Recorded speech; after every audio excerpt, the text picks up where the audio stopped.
There are a ton of videos on YouTube outlining the strategies and tactics to do more focused work. Things like setting a Pomodoro timer, eliminating distractions, listening to instrumental music, and priming your desk setup for success. A lot of these are actually very helpful, and in fact, I utilize quite a few of these to help with maintaining focus. But at the end of the day, at some point, I have to sit down and do the focused work.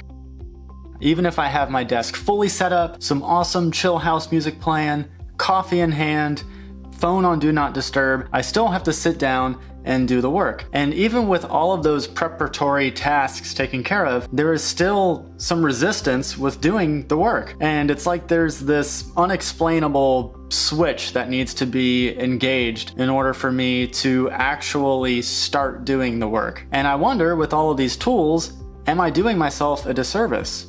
It might be worth thinking about. I mean, if I'm doing all of these preparatory tasks before I feel like I can do focused work, then really I am training myself to only be able to do focused work under ideal scenarios. So it's like I have this prerequisite checklist that I have to mark the boxes off before I can start to do focused work. So it's like I have prerequisite work to do before I even do the focus work. And so to me, that seems that sort of focus checklist of getting the desk set up, having my music there, that in and of itself seems like some resistance to getting started to being productive. Well, what happens if I'm in a situation where I can't do those preparatory tasks? Maybe I'm in a coffee shop working on scripting my next YouTube video and I forget my headphones. Well, one of the cues that I use to do focus work is to listen to music. So if I don't have my headphones and I can't listen to music, does that mean that I now can't do focus work? I would hope not.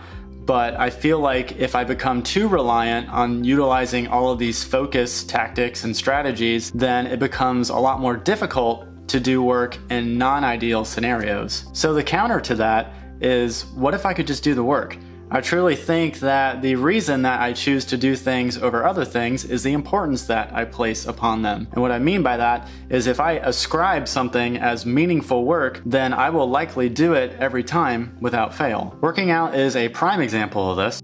So I work out 6 days a week. I wake up early in the morning and I do some form of a workout, whether that is weight training or running. And many people that know me assume that I like working out. That's not true.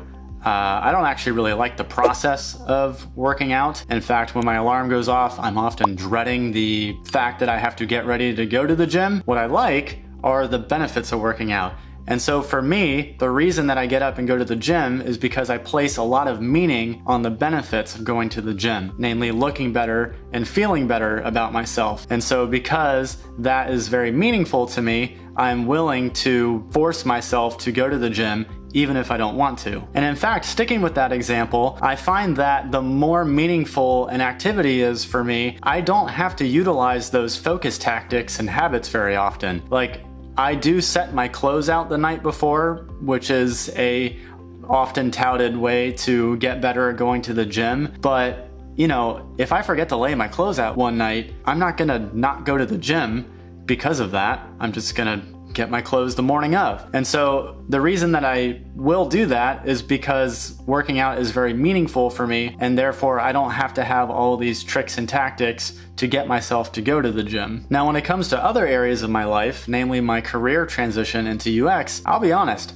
I could probably be more focused in that department. In an ideal scenario, I feel like I should be working on some form of UX work for at least 20 minutes every day. And for me, that doesn't happen. And I do feel like I'm at least more diligent than some people, because I do work on UX work on most days of the week. I just don't happen to do it every day. And so if I ask myself, well, why don't I work on it every day? And I truly think it's because of the level of meaning I ascribe to getting into the UX field. How meaningful a goal is, I think, can be broken down into two parts.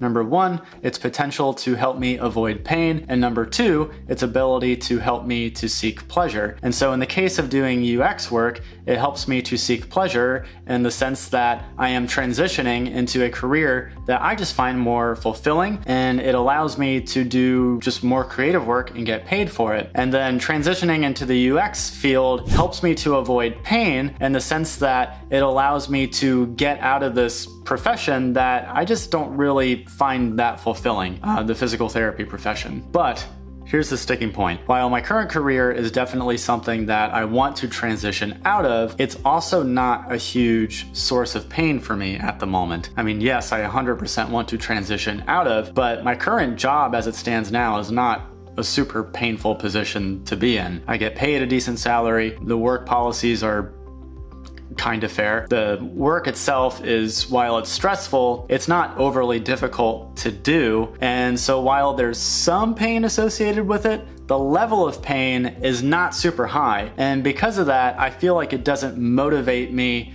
to do UX work as frequently and as diligently as it could. And it's really these two parts, the avoiding pain and the seeking pleasure, that work together to overall determine level of meaning that I ascribe to my goal of transitioning into the UX industry. And so the weight of both of those parts has to be greater than the weight of an action in order for me to do the work necessary to reach that goal and to do that work more often. And so for me, because that seeking pleasure part is high, but that avoiding pain level is relatively low, I think it leads me to do the level of work that I'm doing, namely I'm working on most days of the week, but I'm not doing UX work every day. And so I think for those who end up quitting their goals or not working on them as diligently as they would like to, I really think it comes down to the level of meaning that they ascribe to that goal. The level of meaning that goal has to outweigh the action potential needed to do the work towards that goal. And if that doesn't happen, then they're not going to do as much work as they would like to do. Either they're not in enough pain,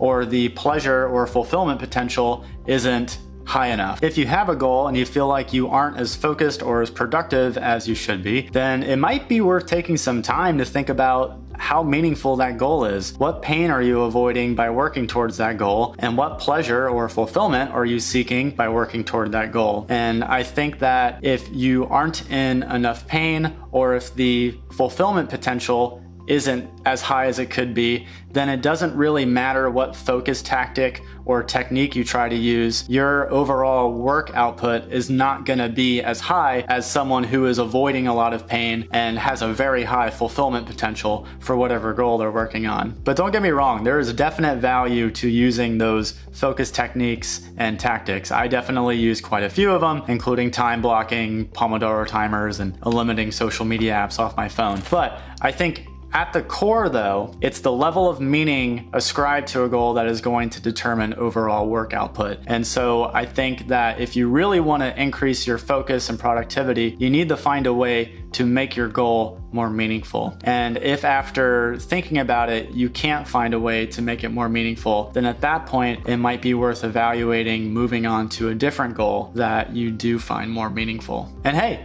if you've enjoyed this video, maybe you might want to watch this one right here. And while you're at it, there is a lonely subscribe button down below. And if you click it, it won't be lonely anymore. So, something to think about. Okay, bye for now.